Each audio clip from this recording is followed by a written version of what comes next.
Hair health improve అవ్వడానికి, hair fall తగ్గడానికి and also జుట్టు మంచిగా పెరగడానికి మీకు ఒక మర్మా పాయింట్ మసాజింగ్ చూపిస్తాను. 2 వేస్ చూపిస్తాను ఎలా మసాజ్ చేసుకోవాలి, 2 ఫాలో చేయండి. ఫస్ట్ వచ్చేసి 8 ఫింగర్స్ అబావ్ యువర్ ఐబ్రోస్ ఈ పాయింట్ని ప్రాపర్ ప్రెస్ చేసి మసాజ్ చేయండి. ఆయిలింగ్ చేసుకున్నప్పుడు ఆయిల్ అప్లై చేయండి. ఎవ్రీడేమో నార్మల్ ఫింగర్స్ తోటే మసాజ్ చేయండి.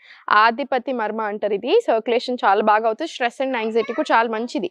ఇప్పుడు ఇక్కడ నుంచి ఇంకో 4 ఫింగర్స్ ఆ ఏరియా వస్తే చూసారా, సీమంత్ మర్మ అంటారు. ఇక్కడ లీస్ట్ పాయింట్, సర్క్యులేషన్ సరిగ్గా అవ్వని పాయింట్ ఇది. అందుకే బాల్డింగ్ కూడా ఫస్ట్ ఇక్కడే స్టార్ట్ అవుతుంది అందరికీ. అగైన్ ఈ పాయింట్లో చాలా మంచి మసాజ్ రానివ్వండి. ఇంకొక 4 ఫింగర్స్ ఫ్రమ్ దట్ పాయింట్ క్రకాతిక మర్మ అంటారు. అగైన్ ఇక్కడ కూడా ప్రాపర్ ప్రెస్సింగ్ రానివ్వండి. ఈ మధ్యలో మనం స్క్రీన్స్ ఎక్కువ అవుతుంది, డెస్క్ జాబ్స్ ఎక్కువ అవుతున్నాయి అన్నీ కాబట్టి అగైన్ ఈ పాయింట్లో ఎక్కువ లాస్ వస్తుంది. సో ఈ 3 పాయింట్స్ ప్రాపర్ మసాజ్ రానివ్వండి, ప్రెస్సింగ్ రానివ్వండి. అండ్ తర్వాత ఈ మసాజ్ అయిపోయిన తర్వాత మొత్తం ఇలా హెయిర్కి ఇలా మసాజ్ తీసుకొని ఫింగర్ టిప్స్ యూస్ చేసి, ఎప్పుడైనా సరే మనం ఫింగర్ టిప్స్ తోటి ప్రాపర్ హెయిర్ మసాజ్ రావాలి.